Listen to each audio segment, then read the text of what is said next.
April 1945, Western Netherlands.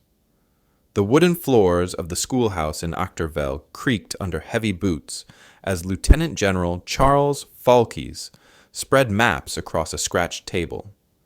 Outside, the Dutch countryside looked peaceful in the spring sunshine, but everyone in that room knew the truth. 4.5 million people were starving to death just kilometers away. 500 Dutch civilians were dying every single day. The number had become so routine that officers barely flinched when they heard it anymore. 500 mothers, fathers, children, every single day. The situation had a name now. They called it the Hunger Winter, and it was killing an entire nation while the world watched. Foulkes stared at the map showing 6 Dutch provinces still under German control. These weren't small territories. Friesland, Groningen, Drenthe, Overijssel, North Holland, South Holland, 16,000 square kilometers of flooded farmland, ancient cities, and desperate people.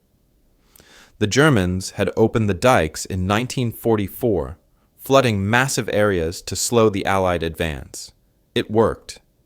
Now the water sat there like a moat around a medieval castle, except this castle held millions of prisoners who hadn't eaten a real meal in months. The Dutch were eating tulip bulbs. They were eating sugar beets meant for cattle. They were eating anything they could find, and still they died by the hundreds every single day. The conventional military wisdom was clear and brutal. You attacked. You pushed forward with tanks and artillery. You fought street by street, house by house, until the enemy surrendered or died. British High Command had been doing it this way since 1939, and they saw no reason to change now. The plan was already drawn up. The 1st Canadian Army would assault across the flooded lowlands, fight through fortified German positions, and eventually capture the major cities: Amsterdam, Rotterdam, The Hague, Utrecht. 4 of the most important cities in Europe, all packed with starving civilians and cornered German soldiers who had been ordered to fight to the death. The generals in London estimated it would take 3 months, maybe 4. They estimated 60,000 Allied casualties. They didn't bother estimating Dutch civilian deaths, because the number was too horrible to say out loud. When you fight an urban battle through cities filled with starving people, when you shell apartment buildings and bomb neighborhoods, when you flood streets with tank fire and artillery, people die, lots of people. The British generals knew this. They accepted it as the price of victory. War was hell, and hell didn't negotiate. But Charles Foulkes wasn't a typical general. He had started the war as a staff officer, not a combat commander. Other generals had led troops at Normandy and fought through France. Foulkes had spent years behind desks, studying logistics and planning operations. The career combat officers looked down on him. They called him a paper general, a desk soldier, someone who understood spreadsheets better than battlefields. When he proposed something different, something that had never been tried before in this entire war, they dismissed him immediately. Foulkes wanted to negotiate, not a surrender, not a ceasefire, something stranger and more complex. He wanted to offer the Germans a deal. Let the civilians eat, let the Allies drop food. In exchange, the Germans wouldn't shoot down the planes. Then, once the immediate starvation crisis ended, they would talk about surrender. Not because Hitler ordered it, not because Berlin commanded it, but because it made sense. Because 120,000 German soldiers were cut off in the Netherlands with no supplies, no reinforcements, and no hope of victory. Because fighting would kill hundreds of thousands of people for absolutely no military purpose. The British generals called it foolish, naive, dangerous. Germans don't negotiate functional armies, they said. Germans fight until they're dead or captured. That's what they did in Berlin. That's what they did in every city from Stalingrad to Aachen. Hitler's orders were clear. Fight to the last bullet. Burn everything. Leave nothing for the enemy. The Führer had issued explicit commands about the Netherlands. If the Germans couldn't hold it, they should destroy it. Flood more land. Blow the bridges. Burn the ports. Make sure the Allies inherited nothing but ruins and corpses. But Foulkes had been reading the intelligence reports that others ignored. German commanders in the Netherlands were trapped. Their supply lines had been cut for months. They were eating the same tulip bulbs as the Dutch civilians. The Kriegsmarine couldn't reach them. The Luftwaffe was gone. Berlin had stopped sending orders that made any sense because Berlin itself was surrounded by Soviet tanks. These German soldiers knew the war was over. They knew Hitler would be dead within days. They knew that fighting now meant dying for absolutely nothing. On April 28th, Foulkes sent a message through secret channels, a simple message to General Johannes Blaskowitz, commander of German forces in the Netherlands. Let's talk. Not about surrender terms, not about military positions, about food, about keeping people alive, about finding a way to end this without turning Dutch cities into graveyards. The message went out through Dutch resistance fighters who had been operating underground for 5 years. It reached Blaskowitz's headquarters within hours. The German general read it 3 times. He had been a soldier for 30 years. He had fought in Poland and France. He had commanded armies across Europe. He had never received a message like this. The Allies wanted to negotiate while he still controlled 6 provinces and commanded 120,000 armed troops. They wanted to feed civilians in territory he controlled. They wanted to talk before the shooting started. Every instinct told him it was a trick, a trap. The British trying to get inside his defenses before launching their real attack. But Blaskowitz also knew something that the Hitler Youth fanatics and SS officers didn't understand. He knew the war was over. He knew that Germany had lost. He knew that fighting now meant watching Dutch children starve while German teenagers died defending ruins. He had received orders from Berlin to fight to the last man. He had received orders to destroy everything of value. He had received orders that would turn the Netherlands into a tomb. And for the first time in his military career, Johannes Blaskowitz considered doing something that could get him executed by his own side. He considered saying yes. The meeting room had been hastily prepared. Canadian officers sat on one side of a long wooden table. German officers sat on the other side. Outside, thousands of soldiers from both armies waited with loaded weapons, ready to start killing each other the moment these talks failed. Everyone expected them to fail. The technical challenge was enormous. Foulkes wasn't just trying to feed one city or one province. He needed to deliver food to 6 entire provinces, covering 16,000 square kilometers. 4.5 million people needed to eat, and they needed to eat soon, or the death count would climb from 500 per day to thousands. The Canadians had done the math. They needed to deliver 1,000 tons of food every single day just to keep people alive. Not healthy, not well fed, just alive. 1,000 tons meant hundreds of foam flights, thousands of packages, and perfect coordination between forces that had been trying to kill each other for 6 years. Blaskowitz arrived in a staff car with 3 other German generals. He was 57 years old, tall and thin, with the rigid posture of a Prussian officer. He had commanded armies when most of the Canadians across the table were still in school. He wore his medals and his uniform perfectly pressed, even though he hadn't received new supplies in months. When he walked into the schoolhouse, he looked at Foulkes with the cold assessment of a professional soldier trying to determine if this was legitimate or a trap. Foulkes spoke first. He didn't waste time with pleasantries or military courtesies. He laid out maps showing the flight paths. British and Canadian bombers would fly over German positions at 400 feet. low enough to drop supply packages accurately, low enough that any German with a rifle could shoot them down. The planes would come in daylight. They would be completely defenseless. They would carry no bombs, no weapons, just food, flour, canned meat, chocolate, medical supplies. The drops would happen whether or not Blaskowitz agreed to any surrender terms. The only question was whether German soldiers would shoot at planes trying to feed Dutch civilians.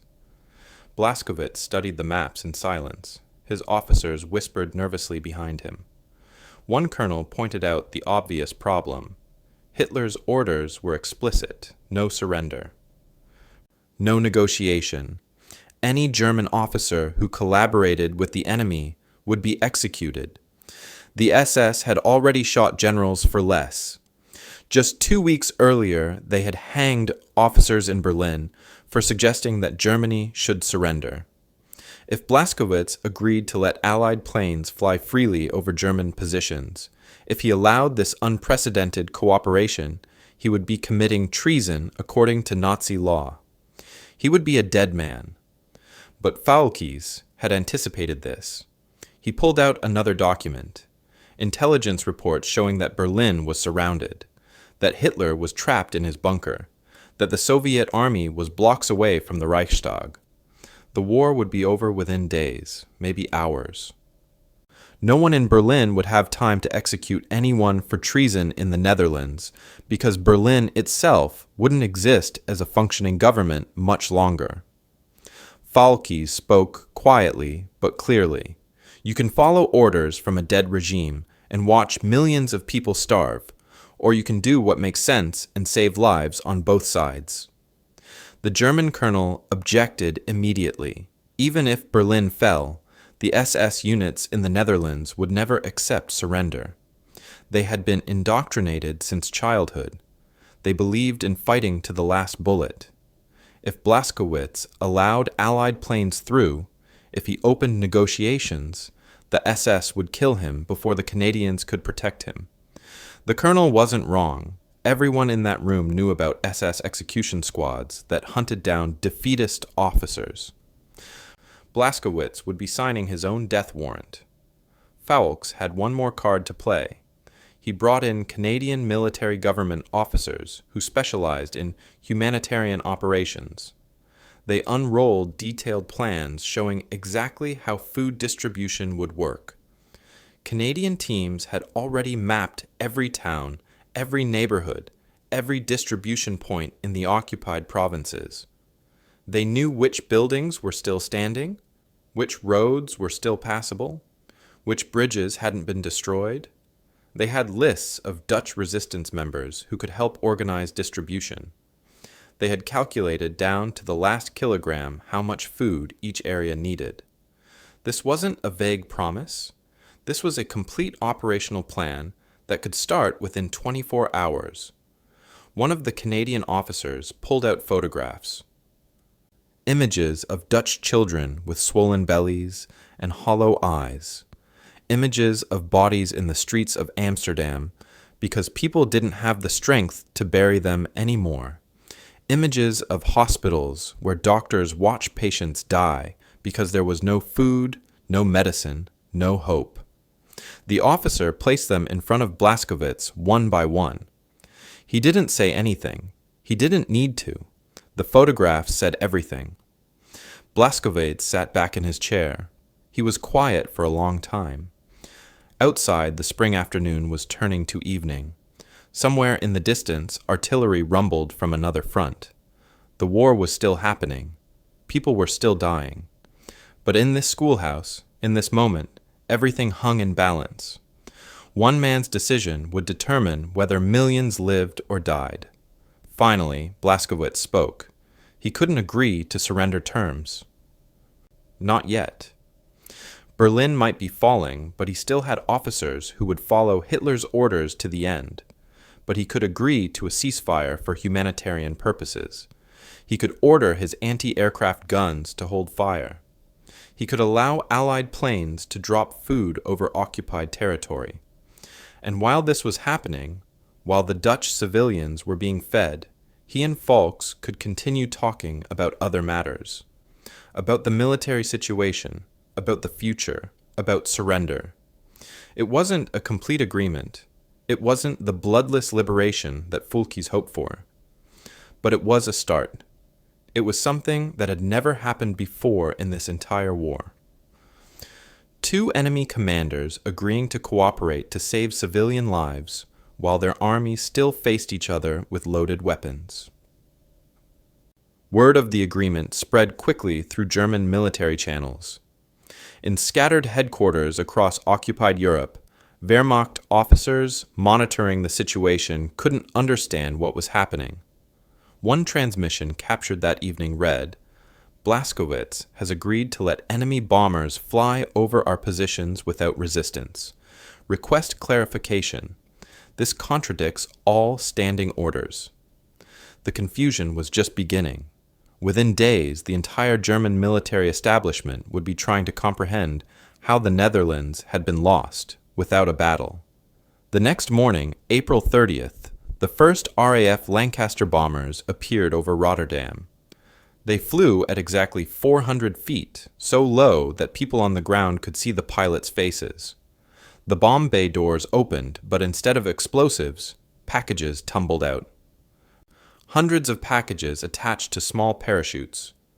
They drifted down through the spring air and landed in city squares, on rooftops, in parks. German soldiers watched them fall. Their officers had given clear orders. "Do not fire. Let them through." Some soldiers couldn't believe it. They stood with their rifles ready, watching enemy aircraft fly overhead, and they didn't shoot. Dutch civilians emerged from their homes slowly, cautiously, expecting a trick or a trap. They found packages marked with Canadian flags. Inside were cans of meat, bags of flour, chocolate bars, dried milk, real food. The first real food many of them had seen in 6 months. People wept in the streets. They held the packages like they were made of gold. Old women kissed the cans. Children stared at chocolate like they had forgotten such things existed. Within 3 days, over 3,000 tons of food had been dropped. Operation Manna, they called it. Manna from heaven. British and Canadian planes making hundreds of flights at suicidal altitudes over German occupied territory, and not a single shot was fired at them. Blaskowitz had kept his word. His soldiers held their fire even though every instinct told them to shoot down enemy aircraft. The unprecedented cooperation was working. People were eating. The death count started dropping. 500 per day became 300, then 200, then less. And in the schoolhouse at Achterveld, Foulkes and Blaskowitz kept talking. While the food drops continued, something happened in Berlin that changed everything.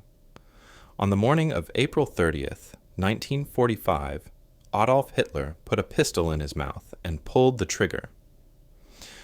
The man who had ordered Germany to fight to the last bullet, who had commanded his armies to burn everything rather than surrender, who had threatened execution for any officer who showed weakness, was dead. The news traveled slowly through broken communication lines, but by May 1st, Blaskowitz knew. The regime that would have executed him for negotiating with the enemy no longer existed. The primary obstacle to surrender had simply removed itself. The food drops continued without pause. By May 4th, over 11,000 tons of supplies had reached Dutch civilians. The before and after numbers told an impossible story. Before the operation began, 4.5 million people faced imminent starvation, with 500 dying every single day. After just 1 week of food drops, the death rate had plummeted to fewer than 50 per day. It wasn't perfect, people were still dying, but the catastrophe had been stopped. The mass death had been prevented. Canadian and British air crews had flown over 1,000 sorties into German-controlled territory, and not one plane had been shot down. Not one pilot had been killed. The cooperation between enemies had saved more lives in 1 week than months of combat would have accomplished. In the schoolhouse at Achterveld, the negotiations shifted. Blaskowitz no longer had excuses. Hitler was dead. Berlin had fallen to the Soviets. The German government that still existed was in complete chaos, with different factions claiming authority, while the nation collapsed around them. Foulkes pressed his advantage. Your 120,000 soldiers are cut off. You have no supplies coming, no reinforcements, no hope of victory. Every day you wait means more of your men will die for nothing. Surrender now, and we can complete the liberation without firing a shot. But the situation was more complicated than simple military logic. Blaskowitz commanded regular German army units, but he didn't command the SS units scattered throughout the Netherlands. These fanatics still believed in Nazi ideology. They still thought Germany could win. They still followed Hitler's final orders even though Hitler was dead. Blaskowitz knew that if he ordered a general surrender, the SS would call it treason. They would start executing German officers. They might even attack Canadian forces, triggering the very bloodbath that everyone was trying to avoid. The SS had to be handled carefully, like unexploded bombs that could detonate at any moment. Intercepted German communications revealed the chaos and disbelief inside Wehrmacht headquarters. Radio operators captured dozens of messages between German generals trying to understand what was happening. One transmission said, "The Canadians have achieved the impossible.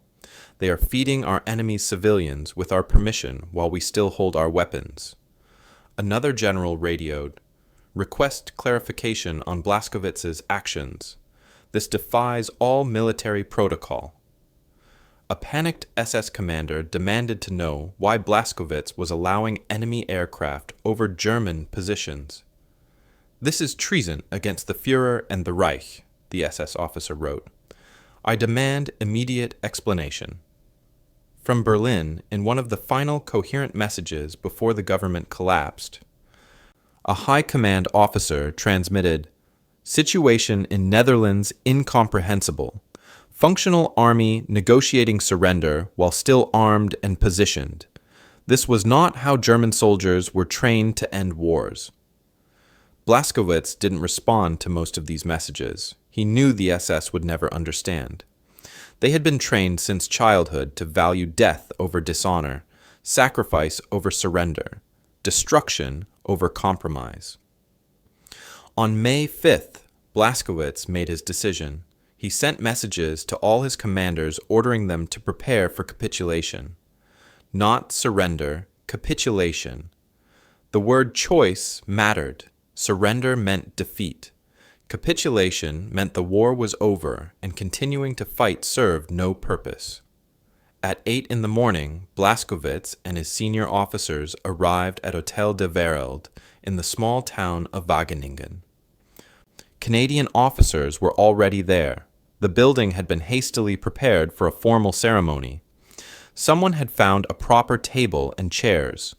A Canadian soldier had typed up the surrender documents on a borrowed typewriter.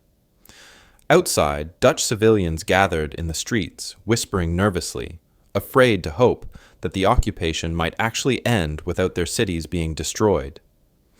Blaskowitz signed the documents at 9:15 in the morning. His hand was steady. He showed no emotion. He had commanded armies for Germany, and now he was ending Germany's control over 6 Dutch provinces, covering 16,000 square kilometers. 120,000 German soldiers would lay down their weapons. The largest bloodless surrender of the entire war happened with a pen and paper in a small hotel while the spring sun shone through the windows. No artillery barrage, no tank assault, no burning cities, just signatures on documents and the quiet acceptance that continuing to fight made no sense. The news spread through the Dutch provinces like wildfire. Canadian forces began moving into the major cities within hours. Sherman tanks rolled down streets in Amsterdam, but they weren't firing their guns. They were draped in flowers. Dutch civilians had been saving tulips, hiding them, waiting for this moment. They emerged from their homes carrying orange flowers, orange banners, orange ribbons. Orange was the color of the Dutch royal family. Orange was the color of freedom. For 5 years, displaying orange had meant arrest or execution. Now people covered every Canadian tank, every jeep, every soldier in orange flowers until the military vehicles looked like parade floats instead of instruments of war. The scene in Dam Square in Amsterdam on May 7th was something no one had imagined possible just 2 weeks earlier. Thousands of Dutch civilians packed the square, crying and laughing and singing. Canadian soldiers moved through the crowds, handing out chocolate bars to children who had never tasted chocolate. The church bells of the Nieuwe Kerk rang for the first time in 5 years. The Germans had forbidden bell ringing because it might signal resistance activities. Now the bells rang continuously, joining with bells from every church in the city, creating a cascade of sound that echoed across the canals and through the narrow streets. Old women knelt on the cobblestones and kissed Canadian soldiers' boots. Young girls braided flowers into soldiers' uniforms. Men who had been in hiding for years emerged from attics and basements, blinking in the sunlight, unable to believe they had survived. Rotterdam, The Hague, Utrecht. The same scenes played out in every liberated city. 72 hours after Blaskowitz signed the surrender documents, Canadian forces had occupied all 6 provinces without firing a shot. The statistics were almost impossible to believe. 0 Allied casualties, 0 German casualties, 0 civilian casualties from combat. In the same week that 80,000 German soldiers and 81,000 Soviet soldiers died fighting, over Berlin, the Netherlands had been liberated without adding a single name to the casualty list. But not everyone was celebrating. In the chaos of Germany's collapse, some SS units refused to accept the surrender. Small groups of fanatics, mostly young men who had grown up under Nazi propaganda, tried to continue fighting. They sabotaged bridges. They fired on Canadian patrols. They executed German officers they accused of cowardice. Canadian forces had to hunt them down over the following weeks, but these scattered resistance fighters were doomed. They had no supplies, no support, and no future. By the end of May, even the most dedicated SS holdouts had been captured or killed. The liberation was complete. The scale of what had been accomplished became clear when Canadian military government teams compiled their final reports. 11,000 tons of food delivered during the operation. An estimated 100,000 Dutch civilian lives saved from starvation. 6 provinces liberated in 72 hours. 120,000 German soldiers peacefully disarmed and taken into custody. Compared to conventional military operations elsewhere, the numbers were staggering. The Battle of Berlin had taken 2 weeks and killed over 160,000 people to capture one city. The liberation of the Netherlands had taken 3 days and killed no one to liberate 6 provinces. German high command, what remained of it, struggled to process what had happened. Communications captured after the war showed confused and astonished officers trying to explain to their superiors how such a large military force had simply stopped fighting. The situation in the Netherlands defies standard military analysis, one German general wrote in his journal. Blaskowitz achieved what appears to be an honorable conclusion to an impossible situation, but by doing so, he violated every principle we were taught. Another high command memo stated, "The bloodless surrender of 6 provinces represents either brilliant pragmatism or catastrophic failure of German military spirit. History will judge. A senior Wehrmacht officer recorded in his diary, "We expected the Canadians to shell our positions for weeks.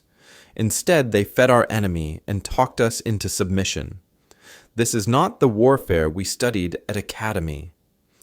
The Nazi propaganda machine, which had spent years proclaiming that German soldiers would fight to the death, quietly ignored the Netherlands' surrender. It didn't fit their narrative. It couldn't be explained. So they pretended it hadn't happened. The war in Europe officially ended on May 8, 1945, just 3 days after the Netherlands' liberation. But for the Dutch people and the Canadian soldiers who freed them, May 5th became the date that mattered most. While the rest of the world celebrated victory in Europe Day on the 8th, the Netherlands marked Liberation Day on the 5th. It wasn't just another date on the calendar. It was the day their nation came back to life without being destroyed in the process. It was the day they learned that sometimes enemies could choose humanity over hatred, negotiation over destruction, wisdom over warfare. In the months after liberation, the bond between Canada and the Netherlands grew stronger in ways that no one anticipated. Dutch families began adopting the graves of Canadian soldiers who had died fighting to free their country, not just caring for them or visiting them occasionally, but actually adopting them as family members. They placed flowers on the graves every week. They learned the soldiers' names and histories. They told their children stories about these young men who had traveled across an ocean to fight for strangers. By the end of 1945, all 7,600 Canadian war graves in the Netherlands had been adopted by Dutch families. Every single one. The practice continued for decades. Grandparents who had lived through the liberation taught their grandchildren to care for these graves. The dead Canadian soldiers became part of Dutch families, remembered and honored as if they were blood relatives. The Dutch government wanted to show gratitude in a more visible way. In 1946, the Netherlands sent 20,000 tulip bulbs to Ottawa, Canada's capital. It was meant as a one-time gift, a simple thank you for liberation. But the gesture touched something deep in both nations. The tulips bloomed in Ottawa's parks that spring, covering the grounds in colors that reminded everyone of what the liberation had meant. The gift became an annual tradition. Every single year since 1946, the Netherlands has sent 20,000 tulip bulbs to Canada. For almost 80 years now, without missing a single year, tulips from the Netherlands have bloomed in Ottawa as a living reminder of liberation and friendship. The Canadian Tulip Festival, which started to celebrate these gifts, became one of the largest tulip festivals in the world. Millions of people visit Ottawa each May to see flowers that represent one of history's most enduring international friendships. Charles Foulkes, the Canadian general who risked his career and reputation to negotiate instead of attack, received recognition from multiple nations after the war. The Dutch government awarded him the Knight Grand Cross of the Order of Orange Nassau, one of their highest honors. The British appointed him as a commander of the Order of the Bath. He continued his military career, eventually becoming chief of the General Staff of the Canadian Army. But Foulkes never spoke much about the Netherlands' liberation. When asked about it in interviews, he deflected credit to his soldiers and to the Dutch people themselves. He seemed uncomfortable with praise for doing what he considered simple common sense. Why would you destroy cities and kill civilians if you could achieve the same military objective through negotiation? The question seemed obvious to him, even though the answer had escaped military planners for most of human history. Johannes Blaskowitz received no recognition from Germany. He couldn't. In German eyes, he had surrendered a functional army that still held its weapons and positions. He had collaborated with the enemy. He had violated Hitler's final orders. When the war ended, Blaskowitz was arrested by the Allies, not as a hero, but as a war criminal. He was charged with various offenses related to his earlier service in Poland. The trial dragged on for 3 years. On February 5, 1948, the day before his sentencing was scheduled to be read, Blaskowitz jumped to his death from a window in the courthouse. He was 60 years old. Some historians believe he couldn't live with the dishonor of being labeled a war criminal. Others think he knew he would be convicted and wanted to die on his own terms. The German soldier who had saved millions of Dutch lives by choosing negotiation over destruction ended his own life in shame and isolation. History rarely rewards those who show mercy to the enemy, even when that mercy saves countless innocent lives. The approach that Foulkes pioneered in the Netherlands became studied and analyzed by military strategists around the world. Before 1945, conventional military doctrine held that you fought until the enemy surrendered unconditionally or was destroyed completely. Negotiated settlements were seen as weakness. Talking to the enemy during active combat was considered dangerous and potentially treasonous. But the Netherlands' liberation proved that another way was possible, that military objectives could sometimes be achieved through humanitarian cooperation. That understanding your enemy's impossible position could be more powerful than overwhelming force. These lessons became foundation stones for modern peacekeeping operations and conflict resolution strategies that emerged in the decades after World War II. The United Nations peacekeeping forces, established in 1948, drew heavily on the Netherlands' liberation as a case study. Military observers noted that Foulkes had succeeded because he understood that the German commanders in the Netherlands were trapped in an impossible situation. They couldn't win. They couldn't retreat. They couldn't get supplies or reinforcements. Fighting would accomplish nothing except death. By offering them a way to end the situation that didn't require suicide charges or last stands, Foulkes gave them permission to act on what they already knew was true. Modern peacekeeping operations adopted this approach. Find the shared interests. Identify the points where even enemies can agree. Build from those points toward larger settlements. It doesn't always work. Sometimes enemies truly want nothing but the other side's destruction. But when it does work, the results can be miraculous. The relationship between Canada and the Netherlands evolved into something unique in international relations. It wasn't just diplomatic friendliness or trade partnerships. It was genuine affection between entire populations. Dutch schoolchildren learned Canadian history. Canadian veterans made pilgrimages to the Netherlands and were treated like royalty everywhere they went.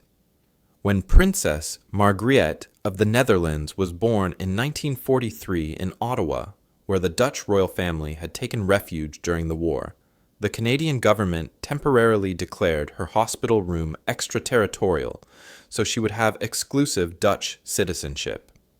When these veterans grew old and began dying, Dutch families attended their funerals in Canada.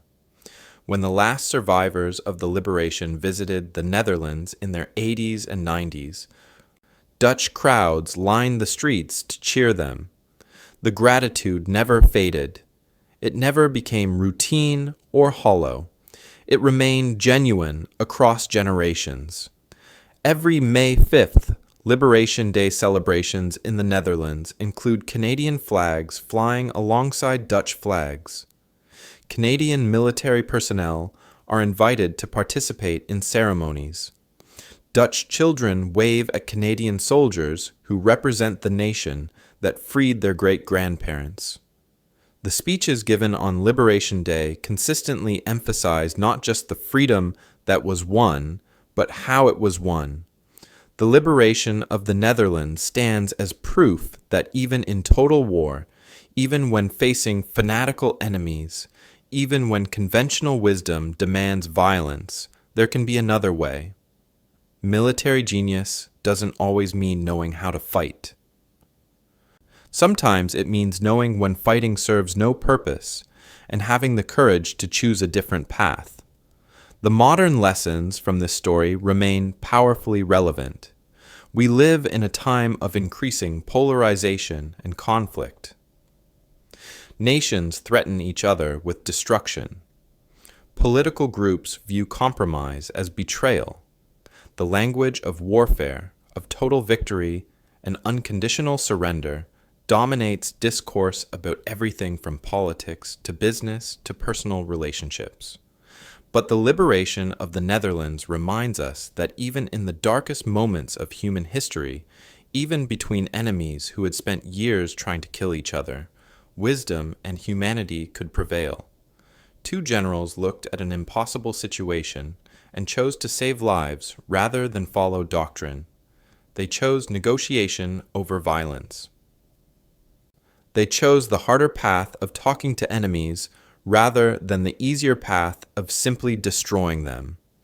The lesson isn't that violence is never necessary. Sometimes it is.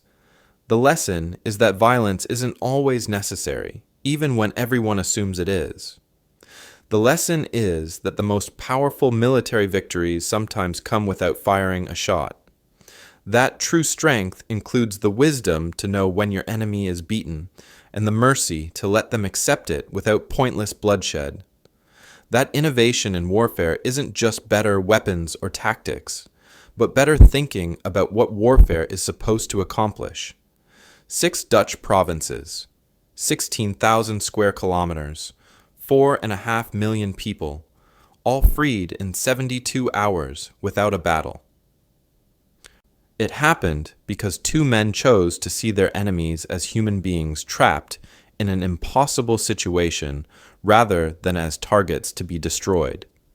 That choice, that moment of wisdom amid the madness of war, created a friendship between nations that has lasted 80 years and shows no sign of ending. Sometimes the greatest victories are the battles we choose not to fight.